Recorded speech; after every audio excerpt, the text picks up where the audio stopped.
मुळात व्हीप चुकीचा आहे हे म्हणण्याचा अधिकार वकिलांना कसा मिळाला? व्हीपमध्ये पक्षाचे आदेश पाळण्याचे निर्देश दिलेले असतात. हे व्हीपवरच कसे आक्षेप घेऊ शकतात? प्रश्न हे तिथल्या तिथेच फॉर्म्युलेट करून विचारले जात आहेत, ज्याचा संदर्भ खुद्द वकिलांनाच माहीत नाही. तुम्ही प्रश्न टोकदार बनवा, उत्तर नक्कीच टोकदार मिळतील.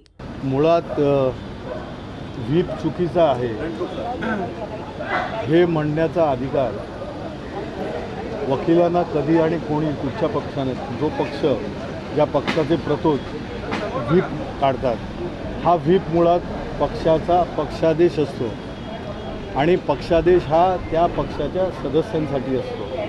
त्याचं पालन करण्याचे निर्देश असतात, त्याच्यामध्ये विशिष्ट भूमिका बजावायची असते. आणि हा ज्या वेळेला प्रतोद तो व्हीप जारी करतो त्यावेळेला तो लागू होतो त्या पक्षाच्या सदस्यांना, आणि तो चुकीचा आहे किंवा त्याच्यावर कुठचा अशा रीतीनं आक्षेप घेणं हे अधिकार कुठून कशा रीतीनं कुठच्या कायद्याअंतर्गत वकिलांना मिळाले हे त्यांनाच माहीत. आदरणीय सर्वोच्च न्यायालयाने ज्या वेळेला हे प्रकरण म्हणजे संपूर्ण केस त्याच्यावर कन्क्लुजन्स दिली आणि त्याच्यावर स्पष्ट अशा प्रकारचे निर्देश दिले की महाराष्ट्र राज्याचे जे अध्यक्ष आहेत, स्पीकर आहेत, यांच्याजवळ हे प्रकरण जात आहे आणि त्यांनी यावर निर्णय करावा.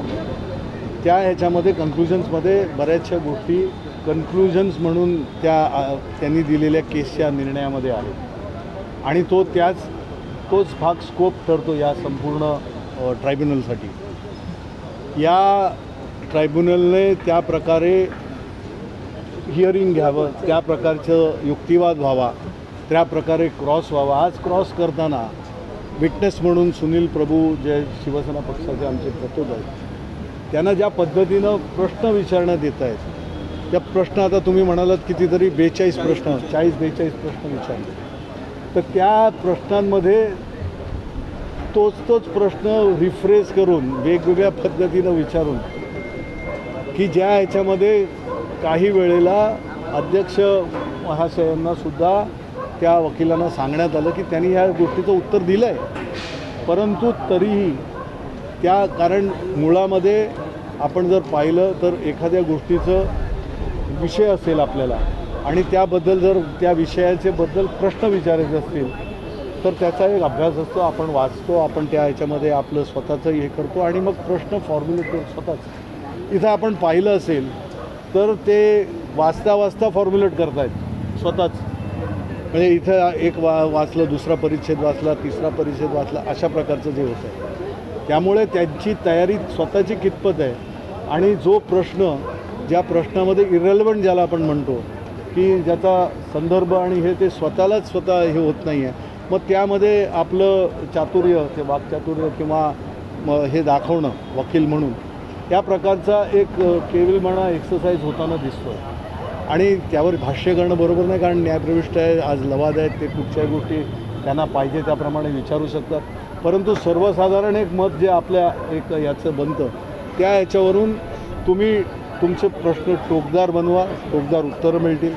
तुम्ही जर प्रश्न फिरवत राहिलात त्यामुळे हे होतं आहे आणि त्या ह्याच्यातनं जर अशा प्रकारचं कुठंतरी हे असेल तर आम्ही स्पष्ट म्हणतो आहे की 31 डिसेंबरची जी तारीख सुप्रीम कोर्टाने दिलेली आहे त्या तारखेचं पालन व्हायला पाहिजे, याचं कुठंतरी भान ठेवलं पाहिजे. हे आज अध्यक्ष महोदयांनी दोनदा बोलूनसुद्धा दाखवलं की हे दोन्ही अर्थात दोन्ही पक्षकारांनी. तर यामध्ये तुम्ही समोर क्रॉस करताना क्रॉसमध्ये कशा रीतीनं वेळ जर दिसतं आहे आणि त्या ह्याने तुम्ही जर एकच प्रश्न जर तुम्ही पाहिलं तर सिरीज ऑफ क्वेश्चन्स विचार तेच वेगवेगळ्या पद्धतीनं मिळून आणि शेवटी त्याला उत्तरही याप्रमाणेच हो नाही तुम्ही त्यांना विचारताय हे खरं आहे खोटं आहे आणि निगेटिव्ह म्हणजे बोलल्यानंतर ते बोलल्यामुळे हे खरं नाही आहे. अशा प्रकारचं जे हे चाललेलं आहे याच्यामध्ये कुठंतरी त्यांनी याचा बोध घेतला पाहिजे असं मला वाटतं की आणि त्या प्रकारचं जर झालं, कारण आम्हाला याची उत्सुकता आहे, आम्हालाच नव्हे, पक्ष म्हणून नव्हे, पण या महाराष्ट्राला, या देशाला या बाबतीमधली उत्सुकता आहे. कारण नाही म्हटलं तरी या संपूर्ण निकालावर आपल्या लोकशाहीचं भवितव्य अवलंबून आहे आणि त्यामुळे याचं हे लवकरात लवकर व्हावं. एक सक्षम लोकशाही या देशाला आहे आणि ते आपण राबवतो आहोत असं प्रत्येक सामान्य माणसाला वाटलं पाहिजे. ते होणं फार गरजेचं आणि ते महाराष्ट्रातनं होईल अशी आम्हाला अपेक्षा. तो कळीचा मुद्दा म्हणजे जे पालन केलेलं नाही त्यामुळे तर तिथे ते 10th शेड्यूल जे 10वं हे म्हणतात ते नाही 10th शेड्यूल जे आहे त्याला सूची 10th तर 10th शेड्यूलचं जे काय उल्लंघन, जे काय व्हायोलेशन झालेलं आहे त्यामध्ये 2(1)A आणि 2(1)B दोन भाग आहेत. 2(1)A हा सभागृहाच्या बाहेरचा म्हणजे विधिमंडळाच्या बाहेर जे केलेलं कृत्य असेल, जे पक्षाने दिलेले आदेश असतील, पक्षाविरोधी जो व्हीप त्यांनी नाकारलेला आहे, ज्या ह्याच्यामध्ये त्यांना 2 मीटिंग्स बोलवलेल्या त्या ह्याला, तर नॅचरली ह्याचा व्हीप हा अधिकृत आहे. कारण सुनील प्रभू स्वतः तिथे डिपोज केलेलं आहे त्यांनी आणि त्या ह्याला त्यांनी केलेलं कृत्य न येणं, त्या ह्याला न हे करणं हे त्यानं केलेलं उल्लंघन आहे. त्यांनी voluntary it amounts to giving up the membership voluntarily. त्यामुळे स्वतःहूनच आपलं सभासदत्व आपण सोडून दिलेलं पक्षाचं.